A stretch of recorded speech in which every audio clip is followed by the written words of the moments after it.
በሃይማኖት ጽናት ለተተከለ ሰው መታወቂያ ጽድቁ ፍሬ ትሩፋት ነው።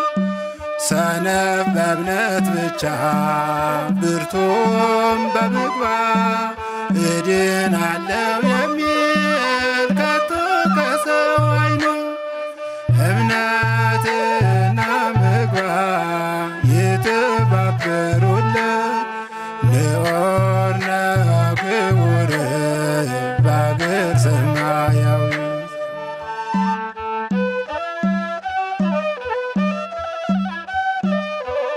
ሰላም ጤና ይስጥልን የተወደዳችሁ ተመልካቾቻችን እንደምን ሰንብታችኋል? ይህ አውደ ትሩፋት መርሃ ግብራችን ነው።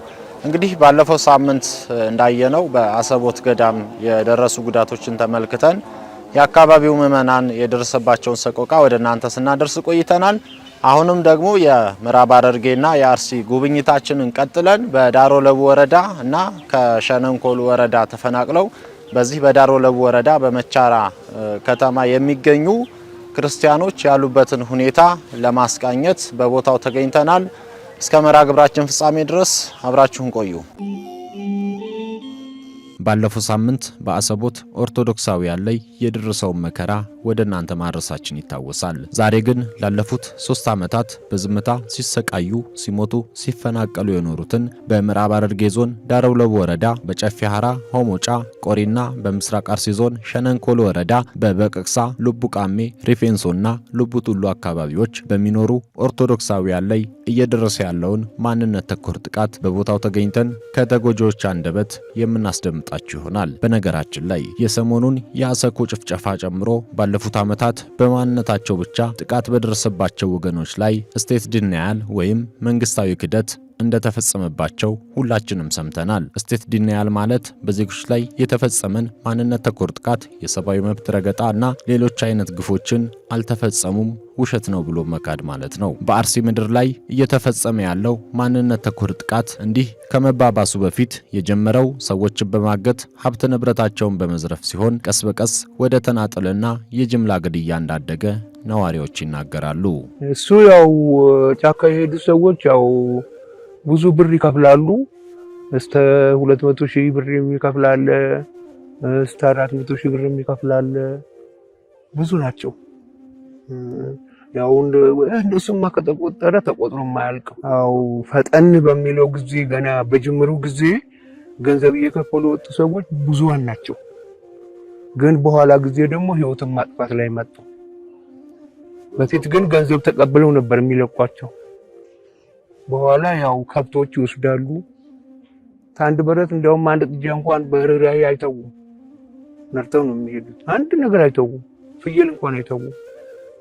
ለምሳሌ ባለቤቱን ገለው ጠባቂውን ቤት የሚጠብቀውን ገለው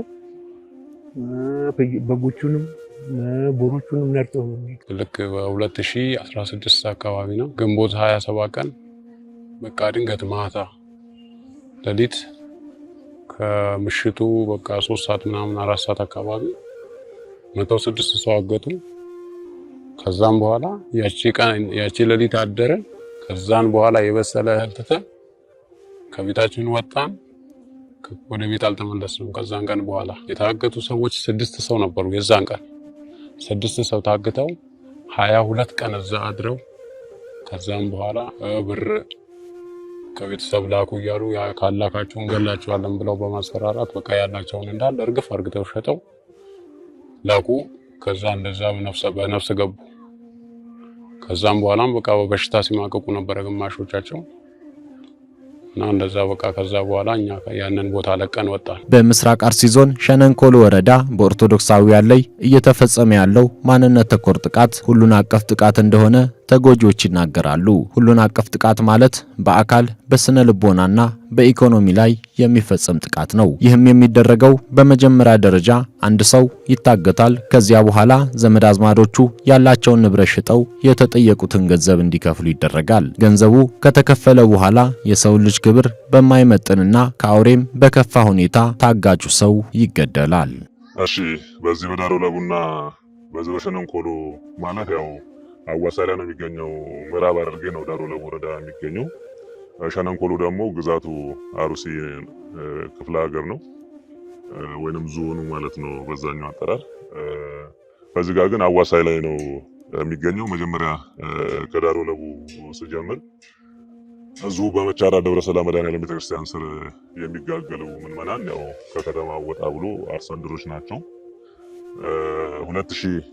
2016 ግንቦት 27 ላይ በአካባቢው ላይ ያው የቤታቸውን እያቃጠሉ ከቦታቸው የማሳደድ ሁኔታ ነበረ። በመጀመሪያው 7 ሰዎችን አፍኖ የመውሰድ ሁኔታ ጀመሩ። ከዛ በኋላ ግን አፈናቅሏቸው ያው በዚህ በየያሉበት ተጠልለው ይገኛሉ።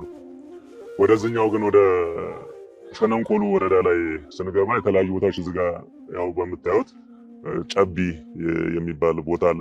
ሚጨታ ማርያምን ሻገር ብሎ ወይንም በደብር ደግሞ የቃሜ ስላሴ ምዕመናን ናቸው።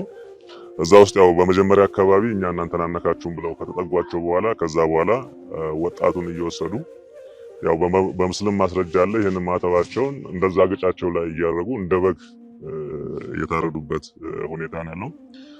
ከዛ ሲያልፍ ደግሞ እዛው በቀቅሳ ላይ ዙ ሸነንኮሎ ወረዳ ላይ ላፍቶ ሪፌንሶ የሚባል ቦታ አለ። ደብራቸው ቅዱስ ገብርኤል ነው። ከዛ ወዲህ ደግሞ መጥቶ እንደገና አሁንም ልቡ ቅዱስ ጊዮርጊስ ቤተክርስቲያን ስር ያሉ ምዕመናን ለምሳሌ ያህል ስም መጥቀስ ካስፈለገ ወደ 24 ሰዎች ናቸው እዚህ ጋር እንደ ስም ያስኳቸው። በአካባቢው በስራ በግብርና ታታሪ ሆነ የሚታወቅ ሰው ነው። በመጀመሪያ ተያዘ። 1 ሚሊዮን ብር ተጠየቀ። 1 ሚሊዮን ብር ሲጠየቅ ወንድሙ አለ። ወንድሙ እንደማንም ብሎ ካለበት አሰባስቦ 800 ሺህ ብር ይሰጣል። 800 ሺህ ብር እንደሰጠ ስልክ እየደወሉ እባካችሁ ሙሉልኝ እኔ ስወጣ ሰርቼ ከፍላችኋለሁ ሲናገር ጉሮሮውን ይታነቃል፣ ድምፁ በስልክ ማለት ነው። በዛ በአሰቃቂ ሁኔታ ውስጥ እያለ ወንድሙ እንደማንም ተሯሩጦ ካለበት ፈልጎ 200 ሺህ ብር መልቶ ሚሊዮን ከተቀበሉ በኋላ ያው እሱም ታረደ ማለት ነው እዛው። ከዛ ሲቀጥል ሁለተኛ ላይ ለማንሳት ያህል ነው አቢ ዘነበ ጅማ ይባላል። ከዛ ይሄን አቢ ዘነበ ጅማን ባለትዳርና የሁለት ልጆች አባት ነው። ይወስዱታል። ተወሰዱት በኋላ ሲያጠኑ ያመረተው የአዝመራው ያልተሰበሰበም 300 ሺህ ብር ተቀብለው አንነካህም ብለው ይለቁታል። ከዛ በኋላ ገብቶ እሱ ደቦ ይባላል እሱን አውጥቶ 80 ኩንታል ባቂላ አምርቶ ማታውን ወደ ቤት እንደገባ ወዲያውኑ ምርቱንም ወስደው እሱንም ወስደው ያው የታረደበት ሁኔታ ነው ያለው። አጎቱንም ግርማ ጂማ የሚባለውን የአባቱን ወንድም እንደዛው ከቤቱ ከልጆቹ መሃል ወስደውት የታረደበት ሁኔታ ነው ያለው። ሌላው ሲሳይ ደሉ የሚባል ልጅ ነው። ሲሳይ ደሉ የሚባለው ከእርሻ እንደገባ ገና ወደ ቤቱ ሲገባ ለመውሰድ ነበረ ሙከራ ያደረጉት። እሱም ያለውን ኃይሉን ተጠቅሞ ላለመውጣት ከቤቱ ሞከረ። ለመፈራገጥ በሚሞክርበት ሰዓት ራሱን ለመከላከል እዛው ካውስ ሌላም እንትን ሳይል ብለው በጥይት መተውት የሄዱበት ነው ያለው። ጡረኝ የሚባል ሰው ከነከብቶቹ ነው ሙሉን ወሰዱት። ከዛ ለ400 ሺህ ብር ጠየቁ። 2 ልጆች አሉት ወጣት የደረሱ ባለ የ6 ልጆች አባት ነው። ከዛ እሱንም ምንድን ያደረጉት ከብቶቹን ከወሰዱ በኋላ አሁንም የቀረውን ቡና አላቸው ቡናውን ሽጡና ያለውን ገንዘብ አንጧል። ወደ 400 ሺህ ብር ተጠየቀ። ከዛ እስቲ እንሰጣለን አሰሙን አሉ። ከዛ ውስጥ እናት እያለቀሰች አንዱ ልጅ ሄደ። አባቴን ብሎ ከሄደ በኋላ እዛ ሲሄድ ከአንዱ ቦታ አንዱ ቦታ ድረስ አባት ዝጋን ያለው ይሉታል። አባቱን ሊያገኘው አልቻለም። ከዛ በኋላ ልጁ የአእምሮ ህመምተኛ ነው የሆነው። ማሙሽ ታደሰ፣ አቡሼ ጋሻው፣ አንበርብር፣ አለና ማስረሻ፣ ታመነ ታፈሰ፣ አባክያ የአቶ እሸቴ ኪሮ የሚባሉ ልጆች 3 ልጆቹ ኢንትራንስ ተፈትነው ለእረፍት ወደ ቤት ሲገቡ ያው ተይዘው በአንድ ቀን የተገደሉበት ሁኔታ ነው ያለው። እነ ስዩም ደጀኔ፣ እነ ዘውዱ ድንበሬ ብዙዎችን መዘርዘር ይቻላል።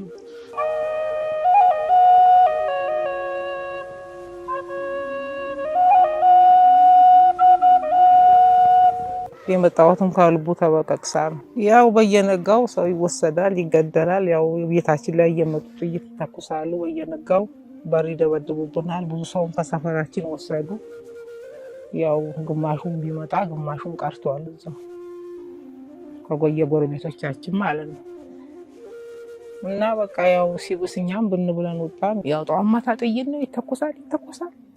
አንድ ቀን እኔንም ደበደቡኝ። አጉለኔ አድርገው አላወራውም እግዚአብሔር ያወራው ስሻሽ ጥርሴን ሁሉ ከነሱ ስሻሽ ጥርሴን ጉፍ ባለ ወደ ኪስ ያበሩ ሀሳባቸው አልገባኝም። በእንደ ብዬ ወጣሁ ቀረሁ። በቃ አሁን 3 ልጆች አሉኝ። እዚሁ ዳንቴልም እየሰራሁ እየሸኩ ምንም እያልኩ እኖራለሁ።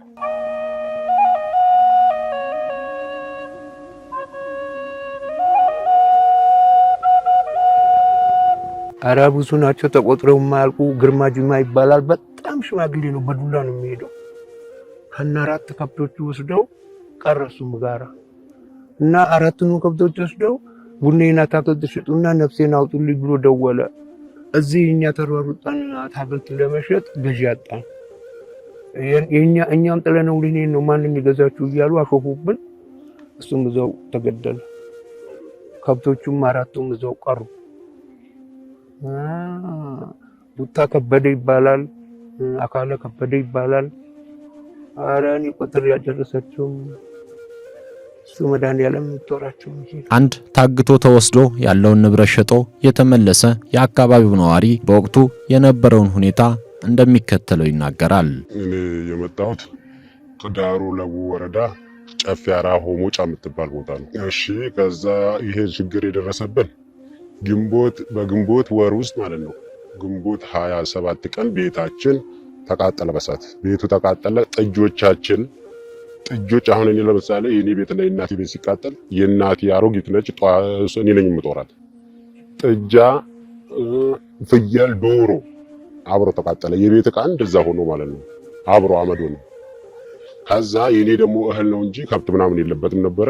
3 ዶሮችና የፍረንጅ ዶሮች 3 ዶሮችና እህል ነበር ሳር ቤት ውስጥ ያለኝ። ያ እንዳለ ተቃጠለ። ከዛ ተሰደድን። አሁን ግንቦት ሰኔ 27 ደግሞ በሰኔ ወር ውስጥ ደግሞ ከዛ መሰደድ መጣ። ያለንን እህል የቅጠል የተዘራው ዱር ላይ ያለው ቀርቶ ማለት ነው በጉድጓድና በቤት ውስጥ ያለውን በየመዳበሪያ ያለውን ጎተራችንን አልወሰድንም። እህል ነፍሳችንን ብቻ ነው ይዘን ሸሽተን የወጣ ነው ማለት ነው።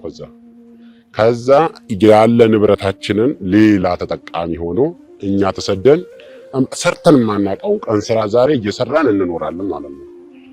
ጉድጓድ ያለውን እህል ሳንወስድ ከዛ ወደዚህ ነው ይሄ ችግር እንደዚህ የተገጠመን ማለት ፈልጌ ነው። ደግሞ እኛ አሁን ምን እንላለን? አንዳንድ ጊዜ ስናይ እኛ እግዚአብሔር የተመሰገነ ይሁን እንላለን። ለምን? በህይወቱ የጠፋ ስላለ። በህይወቱ ስንት ጓደኞቻችን ዘመዶቻችን ተለይተው በሞት ተለይተውናል ማለት ነው። የሰዓቱ ቀን እየተመታ ነው ያለው፣ የቆሰለ ነው ያለው የሰዓቱ ቀን ማለት ነው። ከዛን ወዲህ ደግሞ የሞቱ ብዙ አሉ በተለያዩ ቀኖች ማለት ነው። በአንድ ቀን ሳይሆን ተወስዶ የታግቶ ተወስዶም የቀረም አለ፣ ተወስዶ ደግሞ የተመለሰም አለ። አሁን ለምሳሌ ተወስዶ ለተመለሰው እኔ ራሱ ተወስጄ ነው የተመለስኩት። ከኔ በቃ ስራ ቦል እዛ ለበሬ ምግብ አመጣለሁ ብዬ ነበር የሄድኩት። በሬውን እኔ ቅዳሜ ቀን ገበያ አውጥቼው እሸጠዋለሁ ብዬ ገበያ አወጣሁት። አሁን እኔ ገበያ አውጥቼ አልሸጥ አለኝ። 75 ሺህ ብር ሰጡኝ። አልሸጥም ብዬ በዚህ በዋጋ በሬውን መለስኩት። ቅዳሜ መልሼው እኔ ሮብ ዕለት ምግብ ላመጣ ወጣሁ እዛ ቦታ ማለት ነው። ሮብ ዕለት ተያዝኩኝ። እዛው ያዙኝ። ማና ባህል ልታሸሽ ነው በሬውን ቅዳሜ ለገበያ ያወጣው አሉኝ። በፊቱም ከዚያ ሽሽታን ቁልቁል ወደ ሰፈር ያወረድከው፣ አሁን ደግሞ ከዛ ከሰፈራ ለምንድን ነው ገበያ ወሰድከው? ማንን ልታሸሽ ነው ብሎ አሉኝ። ወድጄ ወደ ኋላ አሰሩኝ፣ ይዘውኝ ሄዱ። ሲሄዱ ነጥም እዛ ቦታ የኔ ብጤ የታገተም ለካ ብዙ ነበረ። እኔ ይታገቱ አይታገቱ ለማወቅ አልችልም። እኔ ተደፍቻለሁ፣ ግን ጎኔ ሰው አለ። ቀለሊት ቃንን ስንት ሰዓት ደርሰናል አላውቅም። ያለው ጫካ ውስጥ ነው። ተደፍቻለሁ። ስንሄድ በስነ ስርዓት በመንገድ ነው ይዘው ነው የሄዱት። አልሸፈኑንም። እዛ ቦታ ስንሄድ እዛ የተቀመጡትን ሰዎች ለማወቅ አልችልም። ለምን እንደሄድኩኝ ነው ተደፋ ብለው ይድፍት ያደርጉኝ። ከወገቤ በላይ ሸራ በየሜትር ሸራ አላቸው አረጉብኝ። እዚህ ጎንም ለካ እኔ እነሱ መሰሉኝ። መጀመሪያ እነሱ አይደሉም፣ የታገተ ሰው ነው። ከእንግዲህ ልንወጣ ስል ነው ያየኋቸው ማለት ነው። የታገተ ሰው መሆኑን ያወቁት በፊት አላወቅኳቸውም። ከዛ አሁን እኔ ነቅነቅ ስንል ማለት ነው እላችን ላይ ቆሟል። ነቅነቅ ያልክ እንደሆነ እንደዛ ነው የሚመጣው። 4 ቀን ማለት ነው። ሌሊቷንም ቀኗንም በልባችን ተደፍተን ምግብ ሲሰጡናሉ። ምሳሁን ቀን ይሰጡናሉ። የቁርሱን የምሳ ሰዓት ነው የሚሰጡን። ያንን የሆነ ሩዝ ነገር አለ። ያንን ሩዝ ቀቅለው ይሰጡናሉ። አሁን ያ ምግብ ይሄ አብሮኝ ያለው ልጅ ማለት ነው ምግቡ ምናምን አርደው እንትን ብለውበታል። ይሄ ድስታቸውም እንግዲህ እንሰማለን ከብት ማረዳቸው ነው። ወስፋ አሁን አልቀበል ምግብ ይሄ ምግብ መቀበል ሲያቅተው ወስፋታችን እንትን ሲል ጊዜ ማለት ነው በሉ ወደ ጎን ስጋ ወደ ጎን ያዙና ብሉ ትበላላችሁ አብሉ ይሉናሉ ማለት ነው። በላን ያን ነገር እዚህ ከመጣን እንጂ ተበለ ተነከር ነው። እና አሁን ቃል ሌሊት ሳንል ማለት ነው በልባችን ተደፍተን ቀን 6 ሰዓት ሆኖ እንደሆነ እኮ በግምት አውቃለሁ እኮ አሁን እንደዚህ ብርሃን ላይ ካለን አናውቀውም እኛ። እንዲሁም ጫካ ነው፣ እንዲሁም ደግሞ ተደፍቻለሁ፣ እንዲሁም ሻራ ተለብሶኛል። እንደዛችን 4 ቀን ሲመሽ የምናውቀው ከቀን ከሚያዋሉን ቦታ ቀረብ ያደርጉናል ወደ ካምባቸው ጋር። ወፍ ሲንጫጫ ደግሞ ከዛ ቦታ ብድግ ያደርጉንና ወስደው ጫካ ውስጥ ጨምሩናል። ምግብ አምጥተውልን ሲሉ ማለት ነው ይሄንን ሸራ ከላያችን ላይ ምግቡን ልባችን ስር ጨምረውልን እንዲህ በመዳበሪያ ነው የሚሰጡን። ጨመር ያደርጉልንና ከላይ ሸራውን ያለብሱንና ከፍ አድርገውልን በሉ ቀና እንዳትሉ እንጎርሳለን ብላችሁ ቀና እንዳትሉ ይሉናል። ግን እንደዛ ተደፍተን ነው የምንበላው። እንደዛችን 4 ቀን አሳለፍን። ከዛ በቃ በአራተኛው ቀን ያ ቅዳሜ ዕለት ያወጣሁት በሬ ማለት ነው ተሸጦ ሌላም አንዱ የፈነ የቀረኝ ነበር። እሱም ተሸጦ ተከፍሏቸው ህይወት የተመለሰ ማለት ነው። ብሩ ከተላከላቸው በኋላ ቀና በሉና እና ቁጭ በሉ ተባልን። ቀና ብለን ቁጭ ስንል እነኚህ ሰዎች የታገቱ መሆናቸው የገባን ግን እንደዛኛ ብር ሳይመጣ ምን ይሉናሉ? ይሄው በዚህ ጋር ወደዛ ሄር እንደሆነ ገደል ነው እኮ እንቆራችሁ እኮ አንልም እኛ እኮ ብዙ አንጨነቅላችሁም ይሉናል። እንደዚህ ወደዛ ሄርን እንደሆነ ገደል ነው እኮ ጭንቅ የለውም ይሉናል። እኛ ደግሞ በፊት እናውቀዋለን ያን ገደል እውነታቸው ነው። ያን ገደል እናውቀዋለን ማለት ፈልጌ ነው። ቢርቀንም ኖሮ እኛ በአገር ሰላም ጊዜ ለእንጨት እንሄዳለን። ይሄ ጥቁር አሞራ ማለት ነው እዚህ ገደል ላይ እንዲህ ጭኳት እያለ ሲዞር ነው እሱ ነው የሚመገባቸው። በቃ እሱ ነው እንትን ያሞራል። እነዛ ለሞተ ሰው ነው ቤት እሰራለሁ ብዬ ጀመርኩ። ቤት ነበረኝ ያ ቤት ከዛ ነው እንደዚህ በጣት ያልነካሁት እነኛ አቦሮች ከሄዱብኝ ወዲህ ማለት ነው። በምስራቅ አርሲ ዞን እየተፈጸመ ያለውን ጥቃት በተመለከተ የተፈጠረው ግጭት ነው፣ ምርጫን ለማደናቀፍ የተደረገ ነው፣ አለፍም ሲል የተፈጸመውን ጥቃት ምንም አልተፈጠረም በማለት በመንግስት አካላት ጭምር ሲነገር እንሰማለን። እውነት በአርሲ የሆነው ምንድነው? ጥቃቱስ ሃይማኖት ተኮር ጥቃት አይደለምን? ከተጎጂዎች አንደበት እንሰማዋለን። ነገር ግን እኛ አሁን በሶሻል ሚዲያ ስንሰማው በዚህ በአርሲ በኩል ያለውን ምንድነው የሚደረገው? የሚዲያ ፍጆታ ነው፣ ክርስቲያን ተኮር ጥቃቱ አይደለም እና እንደ ሀገር ሽፍታ ነው፣ ወንበዴ ነው የሚባል ነው የሚሰጠውና ያ ብቻ ሳይሆን የኛም የሃይማኖት አባቶችን በቦታው ላይ ሄደው ይሄን ነገር አጣርተናል ብለው ሲናገሩ እኛ በጣም ነው የሚሰማ ማለት ነው። ምክንያቱም በአይናችን ያየነው ስለሆነ ክርስቲያን ለመሆናቸው ማተባቸውን አንገታቸው ላይ ተደረገ የታረዱበት ሁኔታ ነው ያለው። ሌላ ወገኖች እየሄዱ እየለቀሙ የኛኑ አታክልት ቤታችን አሁን የኔ ቤት የለም አፍርሰው አውርደው ሸጠውታል። የክርስቲያን ቤት በመሆኑ ብቻ ያለ አታክልትን ሄጄ ልጠቀሙ ወደ ነው የሚያልቀው። በኦሮሞነታቸው መትረፍ አልቻሉም። ምክንያቱም እየታየ ያለው ማተብ ስለሆነ በማተባቸው ብዙ መከራ አይተዋል። ኦርቶዶክስ ላይ ፎከስ ያደረገው ይናል። እኛ በቁጥር ብዙ ሆነን እንደ ድል ተገኝቶ የታገተ አጋጣሚ አይደለም። ሆን ተብሎ በጥናት የሚሰራ ነው። በጥናት የሚሰራ ነገር ነውና ከከተማ ውስጥ የተሻላቸውን ከዚህ በፊትም አድርገው ብዙ እገታ ተደርጎ ሰዎቹ ደግሞ ብር ሰጥተው ሲመለሱ ደግሞ መንግስት ማን ስጡ አላችሁ የነበረው መከራ እጅግ በጣም ከባድ ነው።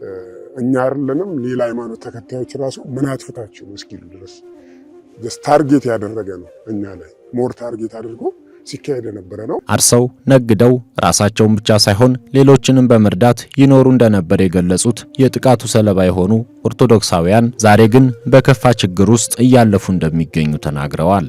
እኛ አሁን እዚህ የቀን ስራ ነው የምንሰራው። አሁን የቀን ስራ ልጆች ማስተማር ስንፈልግ ማለት ነው ልጆቻችን መማር ሲፈልጉ በአቅም ጥፋት ማለት ነው። አሁን የኔ ልጅ አለ አንዱ አሁን ይሄም የኔ ነው እዚህ ቤተክርስቲያን ሰጥቼው እዚህ ነው ያለው። ይሄ ልጅ ነው የሱ ታላቅም ማለት ማስተማር እየፈለኩኝ ማለት ነው ማስተማር አቅቶኝ ያንን ያቋረጠ ለምን እኔ ስራ ያገኘው ቀን እኔ ሰርቼ እራት አመጣላቸዋለሁ። ለምሳሌ ስራ ያጣሁ እንደሆነ ደግሞ ሁሉ ጦም አዳሪ እንሆናለን። እኔ ስራ ካጣሁኝ ይሄ ደግሞ የዚህ ታላቅ ነው ይሄ ደግሞ እንደ አጋጣሚ ስራ ታገኘ በሱ ባመጣት እናድራለን ለማለት ነው። ከትምህርት አቋርጦ ስድስተኛ ነበረ ከስድስት ክፍል አቋርጦ አብሮኝ የቀን ስራ ሄዶ ይሰራል። ይሄን ደግሞ ትምህርቱንም እየተማርኩ እዚህም በቃ እዚህም እየተማረልኝ ነው እሺ እዚህ ያርኩ።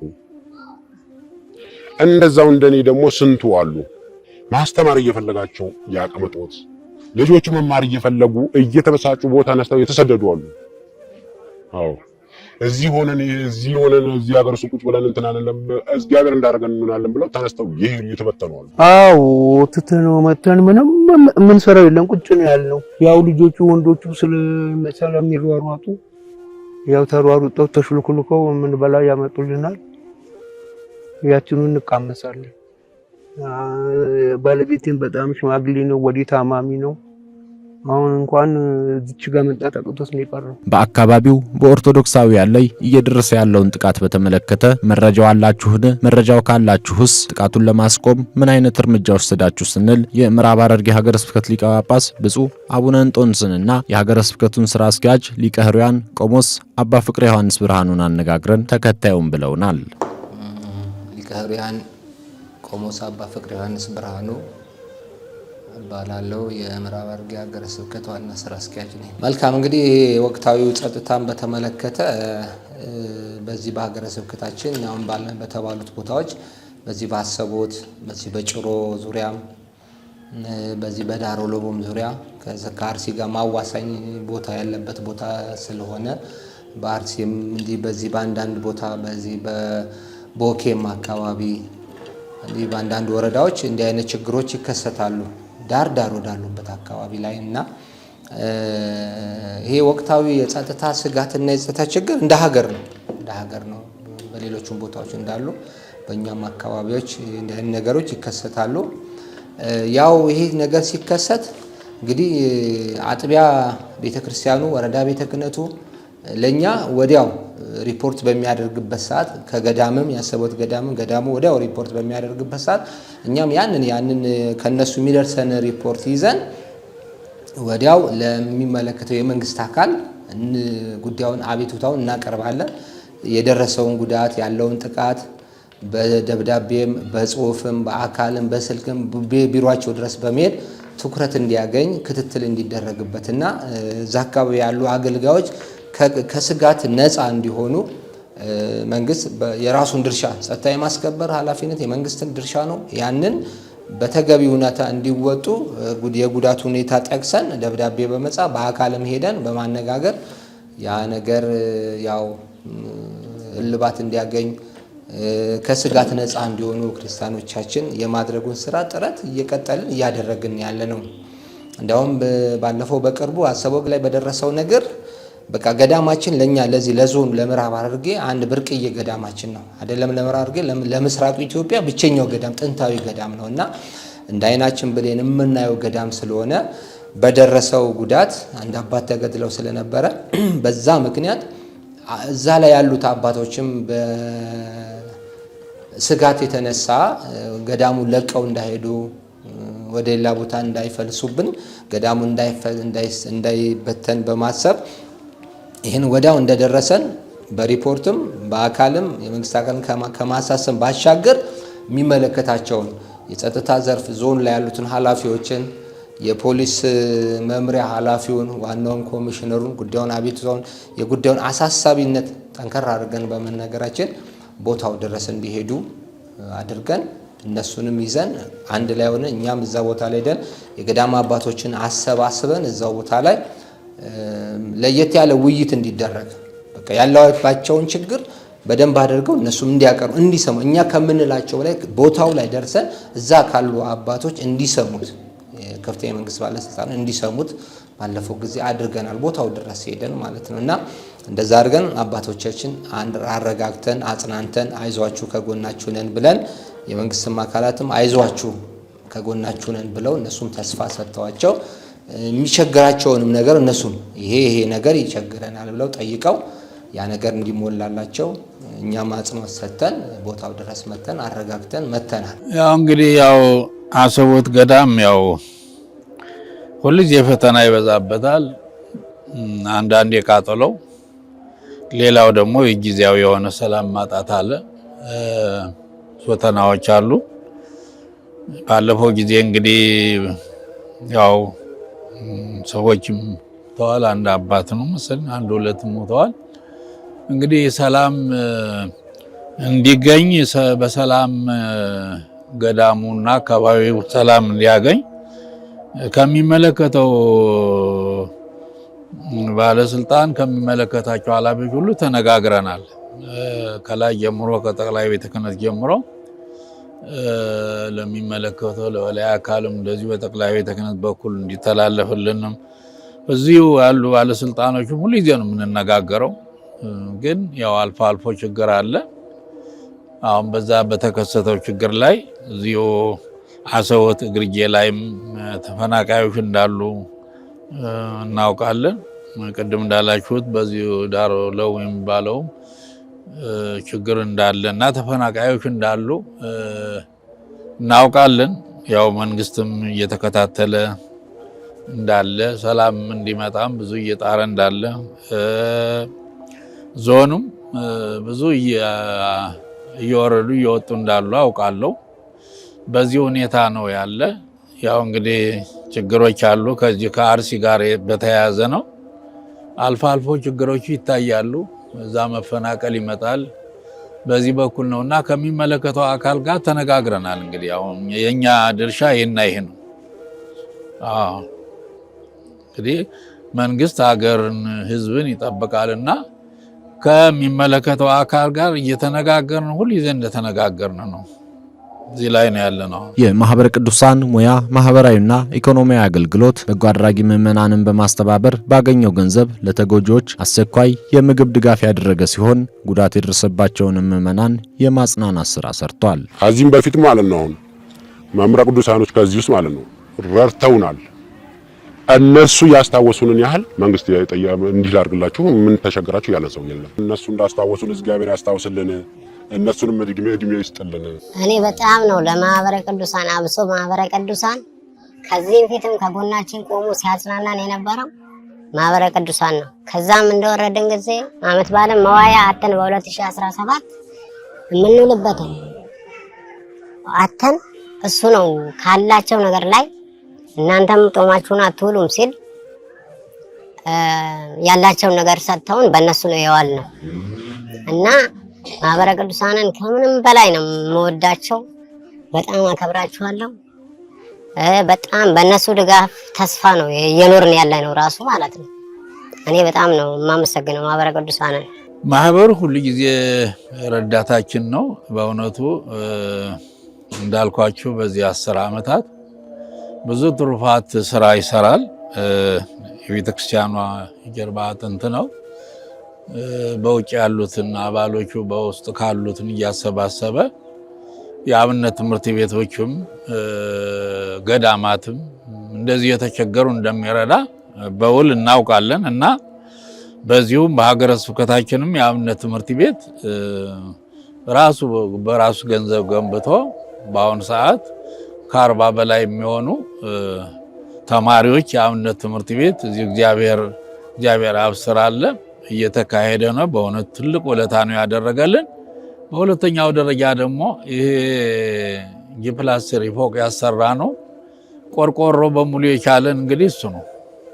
አዎ እና ማህበረ ቅዱሳን በአገልግሎት ብቻ ሳይሆን በዝማሬ ወይም ደግሞ በማስተባበር ብቻ ሳይሆን በኢኮኖሚ በገንዘብ እየረዳን ነው ያለና ማህበረ ቅዱሳን በእውነቱ ውለታው እግዚአብሔር መቼም ለዚች ቤተክርስቲያን የቆመ ድርጅት ነው። ድርጅቱን በእውነቱ እግዚአብሔር ይባርክልን። እያደገ እየተመነደገ በእድገት እንዲወጣ በሁሉም ነገር እንጸልያለን እና ማህበረ ቅዱሳን በጣም ነው የሚረዳን። አሁንም በዚሁ በሶስት ቦታዎች ያሉትን ተፈናቃዮቹን አውቆ እዚሁ ንዑስ ክፍል ስላለው ጉዳዩን የሚያውቅ እሱን በጠቆመው ወይም ባቀረበለት ሪፖርት ተከታትሎ በሶስቱ ጣቢያዎቹ እርዳታ በመስጠቱ በእውነት በጣም ከፍ ባለ ምስጋና ነው የማመሰግነው። ረዳታችን ነው፣ የቤተ ክርስቲያናችን ልጆች ናቸው እና በትሩፋታቸው እየረዱን ነው እና በጣም ነው በዚህ በምዕራብ ሐረርጌ ማህበረ ቅዱሳን በጣም ነው የሚረዳን። የኔ ልጅ በጣም ነው የምናመሰግነው። ይኖሩልን፣ ይቀጥልልን፣ ከዛ በላይ ደግሞ ይደግልንና ይርዳን ነው። እንግዲህ የተወደዳችሁ ተመልካቾቻችን ከመርሃ ግብራችን እንደተከታተላችሁት ባለፈው ሳምንትም እንዳሳየናችሁ በዚህ በምዕራብ ሐረርጌም በአርሲም የተለያዩ በኦሮሚያ ክልሎች የሚፈጸሙ ጥቃቶች ቀጥታ ኦርቶዶክሳውያን ላይ ያነጣጠሩ ጥቃቶች ናቸው። ከምዕመናኑም እንደሰማችሁት ብዙዎቹ ቤት ንብረታቸው ተፈናቅሏል። ብዙ ሰዎች ታግተው ተወስደዋል፣ ተገድለዋል። እንዳየነው ማህተባቸው አንገታቸው ላይ እየታደረገ እንደ ከብት ታርደዋል። እየተፈናቀሉ እያለቁ ነውና በመላው ዓለም በሀገር ውስጥም በውጭ የምትገኙ ኦርቶዶክሳውያን አሁንም ለእነኚህ ምዕመናን ድጋፋችሁ እንድታጠናክሩ በዚሁ መልእክታችን እናስተላልፋለን። ቀጣይ ሳምንት በሌላ ርዕሰ ጉዳይ እስክንገናኝ ድረስ ቸር ሰንብቱ።